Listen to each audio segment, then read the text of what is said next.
Saludos cordiales, mi nombre es Gretel Araya Segura y yo les estaré presentando esta videoconferencia acerca del tema sobre los estereotipos alrededor de la criminalidad. Este se desarrolla para la asignatura de Comunicación Colectiva y el Fenómeno Criminal, que es de la Cátedra de Sociología de la Escuela de Ciencias Sociales y Humanidades. Primeramente me gustaría comentarles cómo distribuí los temas o subtemas para esta videoconferencia.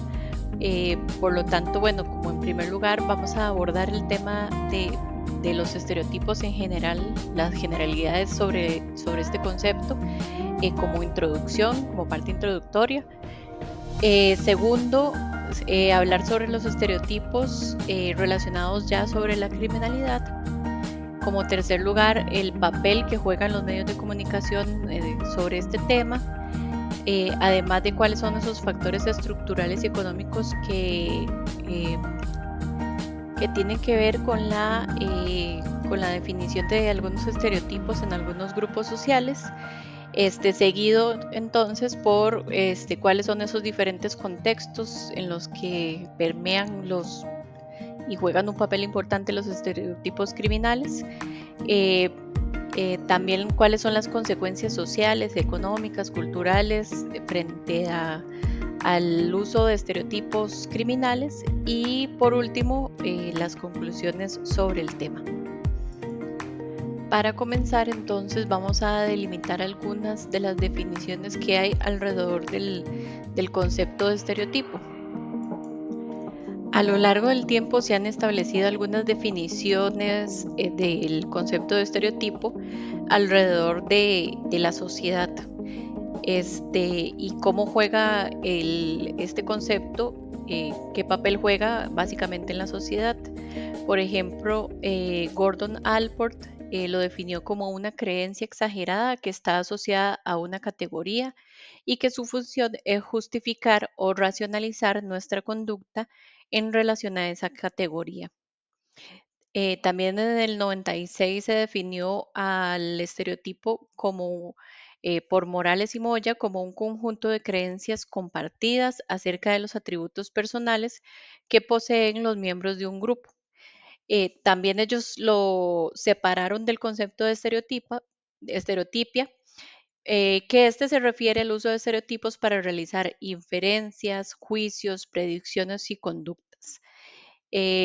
Básicamente, muchas de estas definiciones suelen valerse de un marco más ideológico em, sobre un sistema social. De ahí que los estereotipos son más definidos como generalizaciones o imágenes algunas veces falsas del mundo sociocultural que se encuentran implícitos en las creencias, los prejuicios sociales y las supersticiones. Entonces, en general podemos concebir al estereotipo como una creencia exagerada y generalizada que se asocia a un grupo o categoría de personas basada en características, comportamientos o rasgos que se perciben como comunes. Esta visión simplificada y a menudo falsa sirve para justificar el comportamiento de una persona o grupo hacia esa categoría. Y es importante recalcar también que el estereotipo tiene la función de racionalizar la conducta hacia los demás. Entonces, como lo podemos ver, un estereotipo tiende a ser una construcción más de tipo social y cultural en la que se transmiten ideas y creencias a través de medios como lo puede ser el cine, la televisión, los medios de comunicación.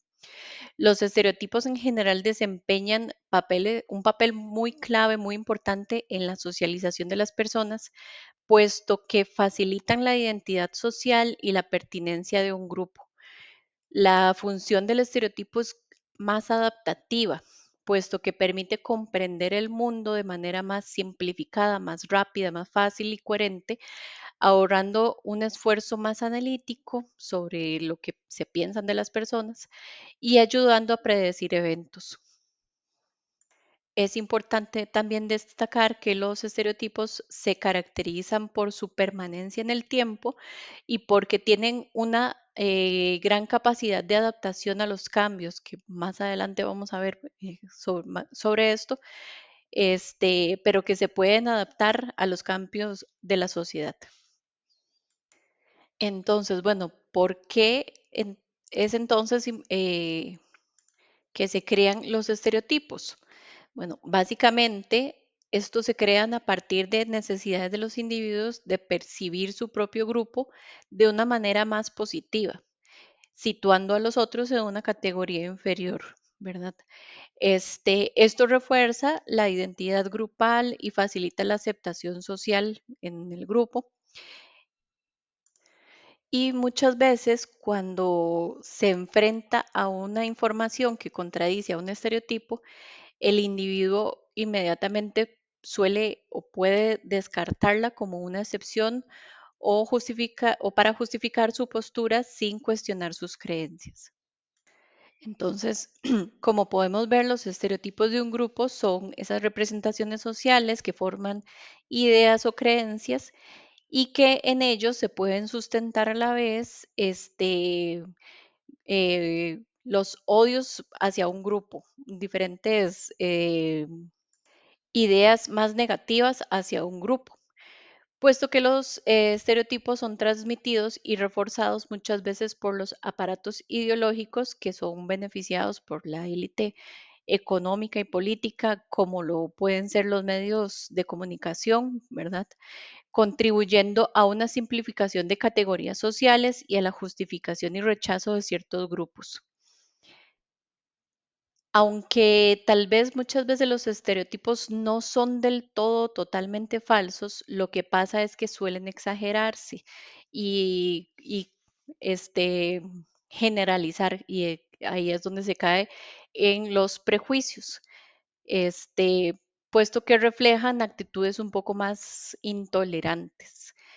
Ambos conceptos, el de estereotipo y prejuicio, son construcciones sociales que influyen en la percepción de los grupos sociales, pero sin embargo no son precisamente lo mismo. El prejuicio conlleva a una actitud generalmente negativa y que implica una predisposición favorable o desfavorable hacia un grupo sin una experiencia previa que lo justifique. Aunque aunque en los estereotipos pueden existir prejuicios, con frecuencia estos son reforzados unos con otros, promoviendo actitudes más discriminatorias y de rechazo hacia determinados grupos. Lo cual esto genera discriminación, que esto, según Rubio, en el año 96, definió la discriminación como una conducta de falta de igualdad en el tratamiento otorgado a las personas en virtud a su pertenencia de grupo o categoría social en cuestión sobre el que existe un cierto prejuicio. Entonces, es decir, un trato desigual basado en la pertenencia de un grupo social. Por esto es que cada uno de estos tres conceptos se ve alimentado uno con otro. Una pregunta importante que nos podemos hacer es cómo entonces las culturas construyen esas narrativas sobre el crimen y con relación a los estereotipos. Esto se puede explicar, bueno, a partir de un enfoque más antropológico, puesto que el crimen se puede definir a partir de una construcción social que es influida por los valores culturales, las normas, narrativas históricas, la identidad social, los mitos, las creencias que existen en esa cultura. Cada sociedad define lo que se considera como un acto criminal según el contexto, ¿verdad?, que tengan y la influencia cultural que puedan tener también de otras culturas. Y es entonces que que aquí entran los estereotipos, puesto que juegan un papel muy importante en la construcción de esta percepción.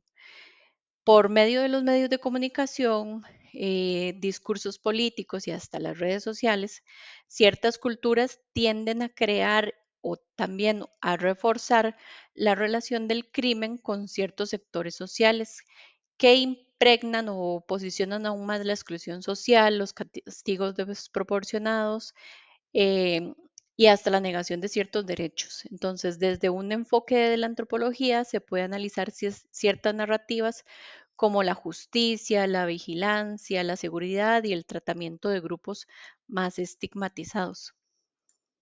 Como segundo punto, vamos a definir los estereotipos en relación con la criminalidad.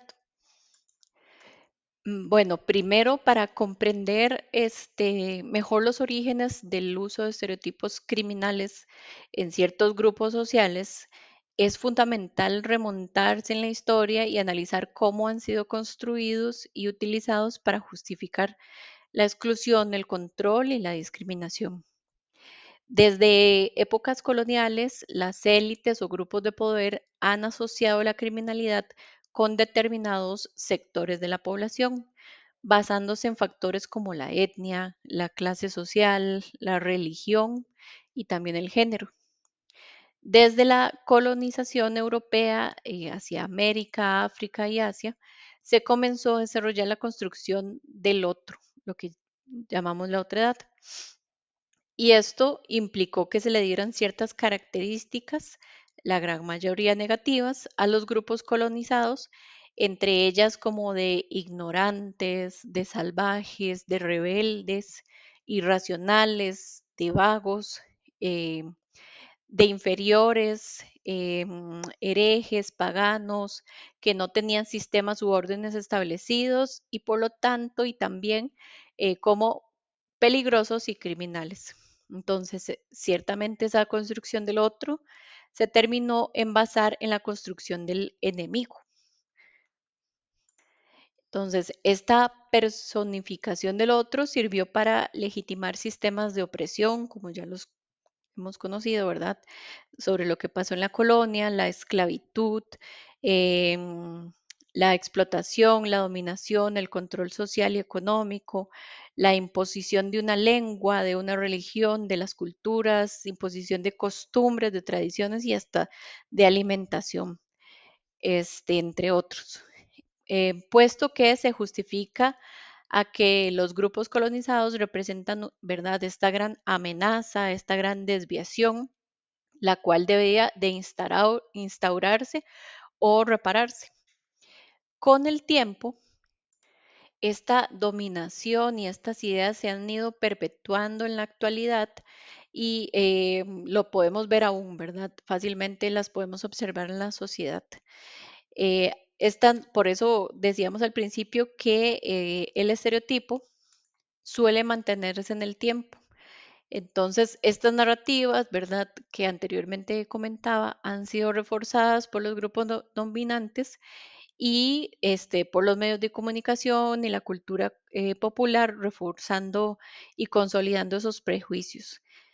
En el imaginario colectivo, entonces, aún se tiende a clasificar a otras culturas, como por ejemplo, eh, generalizar culturas que son peligrosas, criminales, por el simple hecho de ser diferentes y porque los medios de comunicación y los discursos de las élites mundiales nos lo han hecho creer así. Entonces, conforme a lo que estábamos observando, es importante entonces ver cómo las élites o las figuras o los grupos de poder pueden consolidar estas creencias de estereotipos relacionadas a grupos sociales y criminalizándolos. Y esto muchas veces se hace por medio de los medios de comunicación. Entonces, primeramente es importante tener claro que los medios de comunicación no solo son medios que comunican o que tratan de reflejar la realidad, sino que también tienen un papel muy importante en la modulación y la construcción de la realidad social. Entonces, esto significa que la forma en que presentan la criminalidad influye altamente en la percepción pública, reforzando ciertos estereotipos sobre quiénes son criminales y qué tipo de delitos son más peligrosos y deberían de ser como peor penalizados y cuáles no tanto. Es importante o más bien interesante también observar que existen algunos procesos o bien mecanismos de estereotipación de los medios de comunicación. Y este proceso se divide en básicamente tres conceptos. El primero es la comparación. Entonces, aquí es donde se hace tal vez una diferenciación entre los grupos sociales como nosotros y ellos o los otros. La segunda parte es la categorización que tiende a asociar ciertas características a un grupo determinado. Y por último, la competición social, que lo que hace es jerarquizar grupos, asociando tributos positivos a unos y negativos a otros. Entonces, esto es importante porque en el contexto del crimen se traduce en la criminalización de ciertos sectores sociales, reforzada por los medios de comunicación, ¿verdad? Al mostrar algunos patrones repetitivos en sus narrativas, como por ejemplo el asociar la pobreza y la delincuencia o la migración y la criminalidad. Esto ciertamente tiene un gran impacto en la percepción del crimen y de la violencia, puesto que cuando se presentan las noticias y se crea la actualidad, los medios de comunicación entonces tienden a determinar qué problemas son más relevantes para la sociedad, tienen como su agenda, por decirlo así. Y esto significa que muchas veces pues se sobredimensionan ciertos delitos en función de su impacto mediático, generando una alarma, ¿verdad? Un estallido social. También se perpetúan imágenes simplificadas del criminal, por ejemplo, los jóvenes en barrios marginales, personas racializadas o de cierto perfil socioeconómico, ¿verdad? Vistas como criminales. Y también se tiende entonces a minimizar otros crímenes, como los de delito de cuello blanco, la corrupción, y al no recibir ¿verdad? La misma cobertura. Los medios de comunicación, por lo tanto, pueden actuar como espejos o moduladores de la realidad social, generando y difundiendo estereotipos. Entonces, esto es clave para entender también cómo se construye el sensacionalismo y la figura del tipo criminal en la sociedad. Con respecto al sensacionalismo, em, podemos entenderlo por cómo los medios no solo informan, sino que seleccionan y destacan ciertos temas para captar la sensación del público. Entonces, en ese sentido, el sensacionalismo se construye a partir de la selección de, por ejemplo, noticias impactantes, el uso de imágenes y titulares más llamativos, donde exageran y muestran detalles morbosos para generar emociones fuertes en la audiencia, la repetición constante de ciertos casos o por ejemplo, no sé si han visto también en las noticias cuando existen, bueno, cuando se le da una nota muchísimos más minutos que otras que tal vez pueden ser más de temas de interés nacional, sino que, por ejemplo, se muestra una redada por muchísimos minutos en las noticias. También se hacen algunas asociaciones simplistas, por ejemplo, se vinculan ciertos grupos sociales con el crimen sin un análisis profundo de las causas. Y todo esto contribuye a lo que llamábamos la alarma social, creando la impresión de que la criminalidad es todavía más frecuente o es más peligrosa de lo que realmente es y que está, ¿verdad?, que está más nutrida de algunos grupos sociales. Y con respecto a la construcción del criminal tipo, que es cuando los medios no presentan una visión más objetiva de la sociedad, sino que estructuran la realidad a través de categorizaciones, de los estereotipos que hablamos, para construir un perfil del criminal tipo, ¿verdad? Y que se tiende a reforzar de forma constante. Como cuarto punto, vamos a tratar cuáles son esos factores estructurales y económicos que influencian o que permiten esa relación que hay entre clases sociales, etnicidad, etcétera, para eh, para generar estereotipos con respecto a los diferentes grupos sociales, y generar desigualdad y exclusión social. Con respecto a la relación entre las clases sociales, la etnicidad, en relación con los estereotipos del crimen, los medios de comunicación tienden a representar el crimen de una manera más sesgada según la clase social.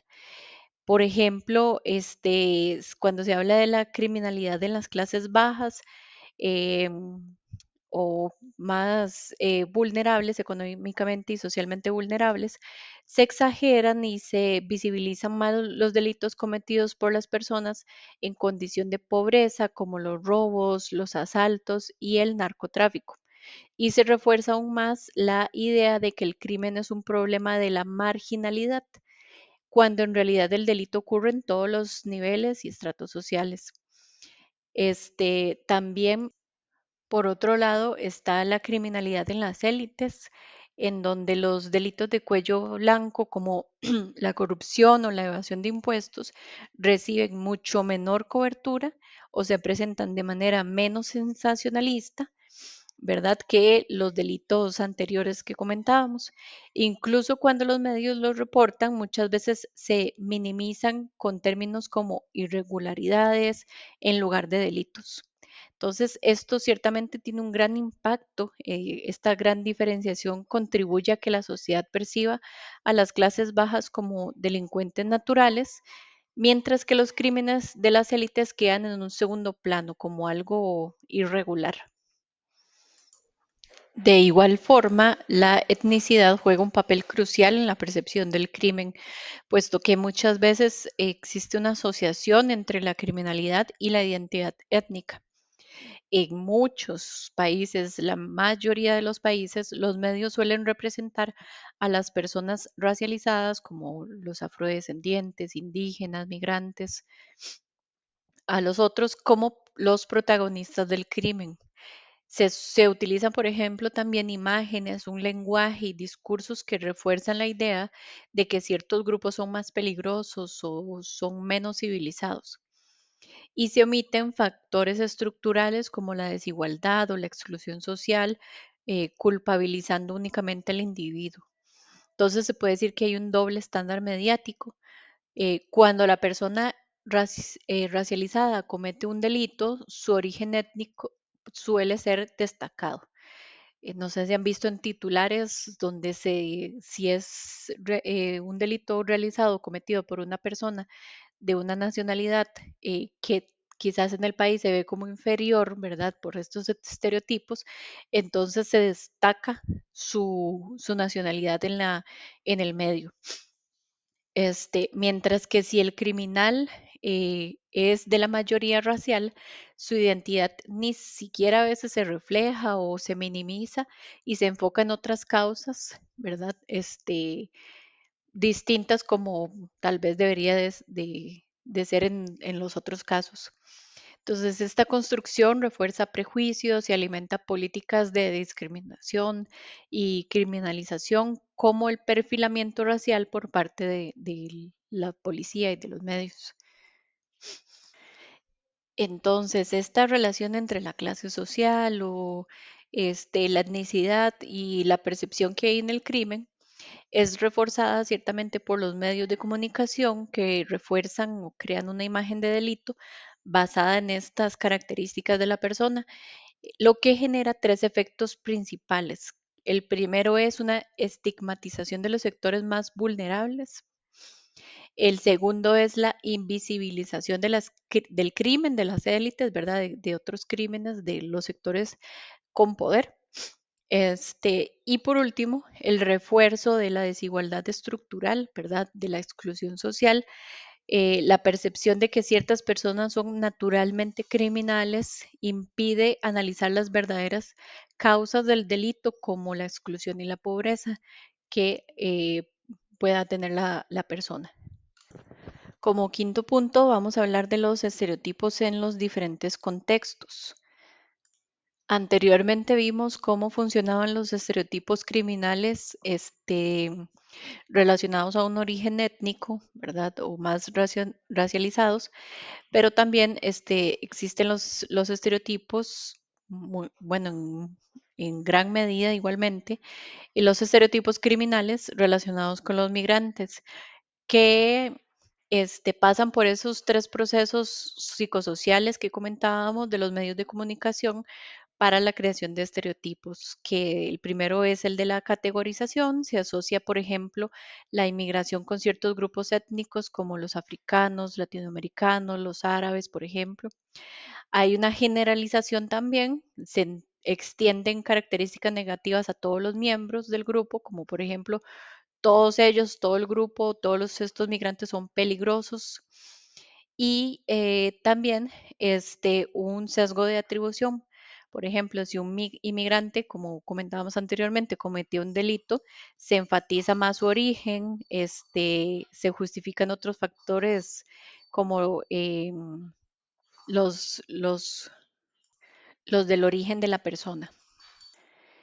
Em, por ejemplo, también, como para señalar un caso histórico, un ejemplo histórico sobre esos estereotipos criminales de tipo étnicos, está el del apartheid en Sudáfrica que sucedió durante los años del 48 aproximadamente al 94, y este constituyó un sistema de segregación institucionalizada racial que justificaba la dominación de una minoría blanca sobre una mayoría negra.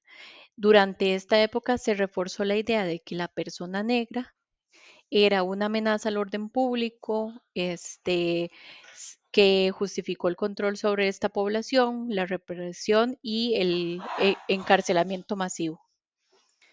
Desde otro contexto más relacionado al género, es interesante ver también cómo se construyen esos criminales masculinos y criminales femeninos. Con respecto a los criminales masculinos, el estereotipo que surge alrededor de ellos es que está relacionado más a la masculinidad, al poder y a la agresividad y al uso de violencia. Esta percepción es alimentada por las expectativas sociales sobre los hombres y desgraciadamente muchas veces normaliza la utilización de este tipo de violencia. Por otro lado, en cambio, las criminales femeninas se conciben en una menor escala a la mujer criminal en relación con el hombre, y cuando se habla de ella se le asocia a una carencia generalmente, ¿verdad?, de los roles de género tradicionales como el del cuidado, la sumisión, de que la mujer tiene que estar recluida en la esfera doméstica. Entonces, las mujeres que se desvían de estos roles se perciben de una forma más estigmatizada y marginalizada. Por ejemplo, la mujer migrante tiende entonces a desafiar estos roles y este orden patriarcal, ya que al abandonar su hogar para proveer a su familia, transgrede ese rol tradicional. Muchas veces la mujer es vista entonces como una amenaza al patriarcado y como resultado se incrementa la violencia machista en su contra. Esta violencia es interpretada como un intento de restaurar un orden patriarcal perdido donde los hombres ejercen un derecho natural sobre las mujeres.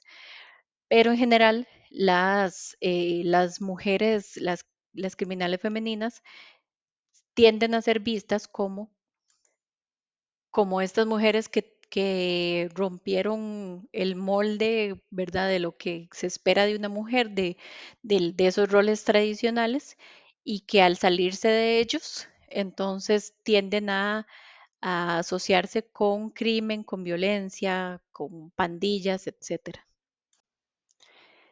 En relación con los estereotipos de la juventud y esa vinculación que se le tiene hacia la delincuencia y el crimen, los jóvenes han sido gravemente afectados por esas transformaciones sociales y la debilidad de los mecanismos de protección, lo que los expone a diversas formas de violencia.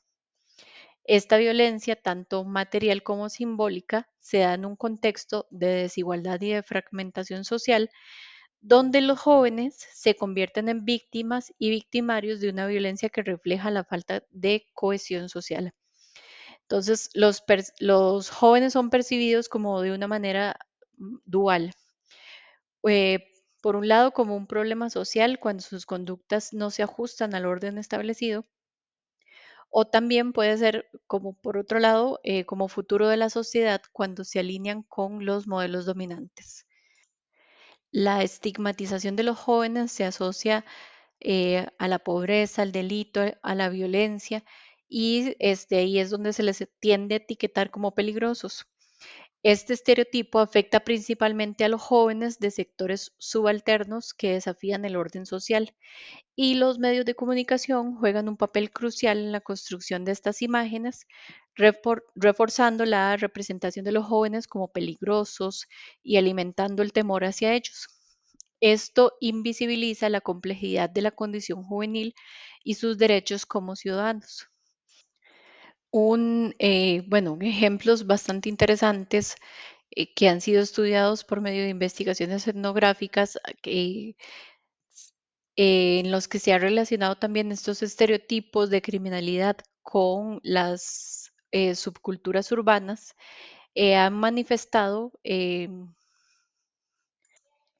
cómo puede catalogarse o etiquetarse diferentes grupos sociales solo por su forma de vestir o este, por la música que escuchan, entre otros, y relacionarlos con el crimen, con la violencia, con el caos, con el desorden social, entre otros. Y a esto podemos llamarle, bueno, a estos diferentes grupos sociales le podemos llamar como subculturas urbanas, tribus urbanas, contraculturas, que lo que hacen es reflejar la identidad cultural juvenil específica del momento, siguiendo una tendencia.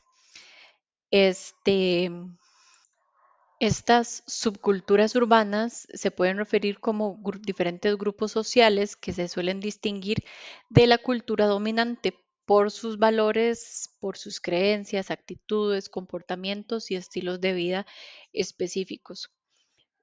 Son grupos sociales que tienen una identidad propia y se puede diferir entonces de esa corriente principal o dominante de la sociedad. Se suelen distinguir a través de su vestimenta, de la música que escuchan, del lenguaje, de los intereses y algunas actitudes compartidas.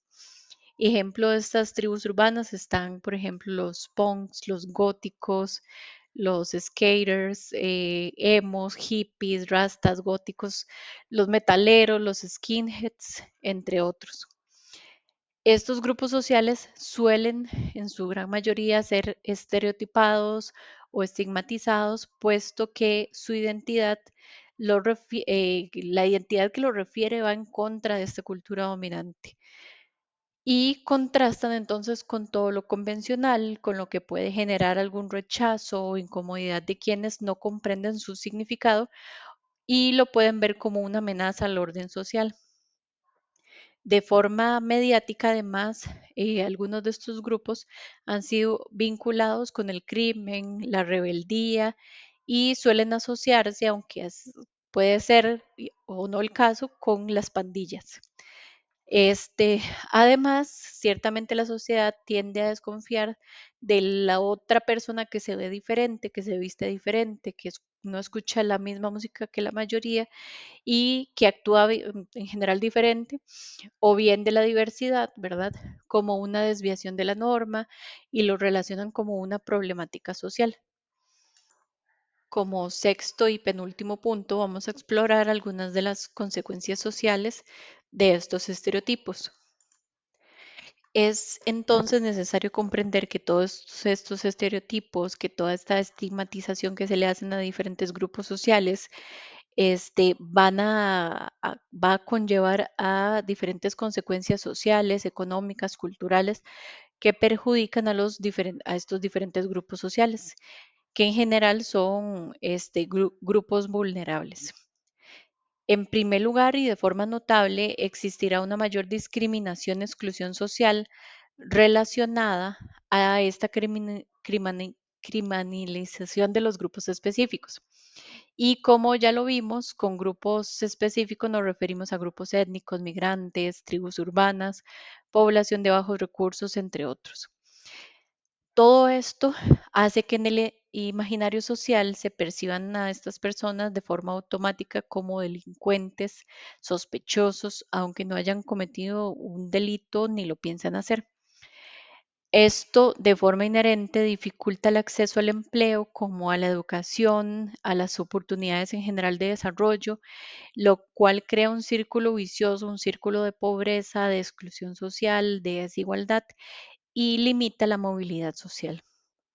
Por otro lado, la estigmatización de grupos sociales justifica de forma desproporcionada el uso de la fuerza y de las detenciones arbitrarias incluso de la violencia policial, lo que genera una constante desconfianza en el sistema de justicia. Además, se tienden a justificar y hasta la sociedad muchas veces vemos que lo suele solicitar las llamadas políticas de mano dura, en las que se justifica el uso excesivo de la fuerza por parte de la policía, lo que puede generar más bien más violencia en lugar de reducirla y caer en prácticas que van en contra de los derechos humanos, así como una persecución desmedida y sin sentido a grupos que son identificados como criminales por estos estereotipos sociales. Es interesante entonces ver y también ver como la otra cara de la moneda, cómo se han gestado a lo largo del tiempo diferentes movimientos o iniciativas sociales, tanto en el mundo como en Costa Rica, para tratar de cambiar estas narrativas que se asocian de forma injusta a ciertos grupos con la criminalidad. Un caso muy mediático en redes sociales que fue en el año 2013, perdón, fue el de Black Lives Matter, que buscó visibilizar y combatir la violencia sistémica y la discriminación racial contra la comunidad afroamericana en Estados Unidos y principalmente ha organizado, lo que ha hecho es la organización de numerosas protestas, de visibilizar y denunciar la brutalidad policial que ocurre en este país frente a las personas negras y promover reformas en el sistema de justicia.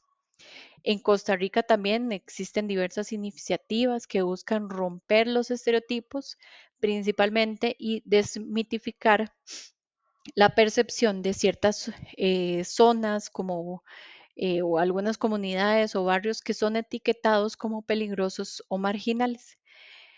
Estos esfuerzos resaltan que la violencia no define a toda la población y que estas comunidades poseen un gran potencial y que tienen gente trabajadora que, que también es emprendedora y que busca cómo ganarse la vida de forma honesta.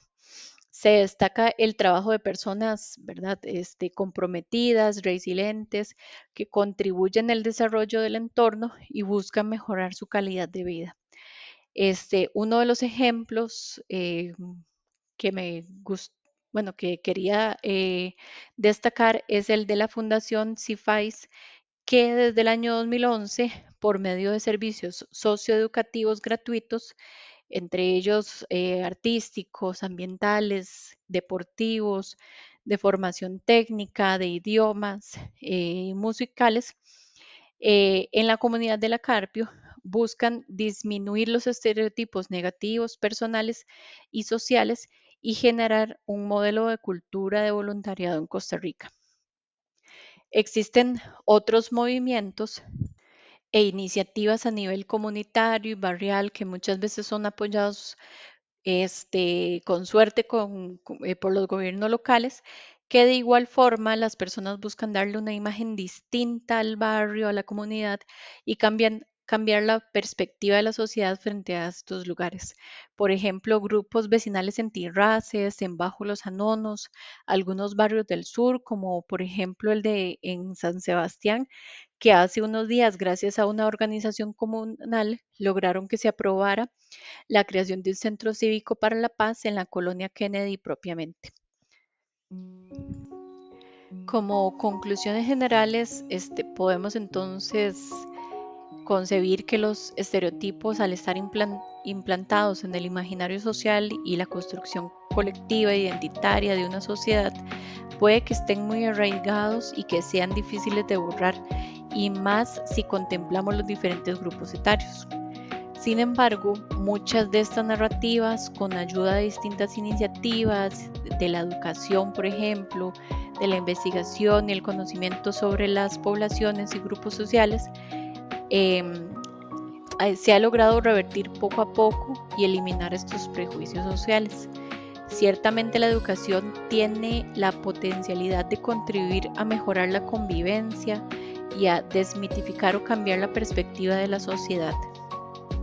Por ello, es fundamental promover una comunicación colectiva más responsable, alejada del amarillismo, del sensacionalismo, que priorice un enfoque objetivo y equilibrado. Los medios de comunicación deben asumir un rol activo en la construcción de narrativas más justas e inclusivas, visibilizando las realidades de distintos sectores de la sociedad y no solo las perspectivas de algunos grupos de poder y de las élites. Esto implica brindar una cobertura informativa que refleje con mayor precisión las problemáticas y necesidades de la población en su conjunto, contribuyendo así a una sociedad más informada, más crítica y más empática.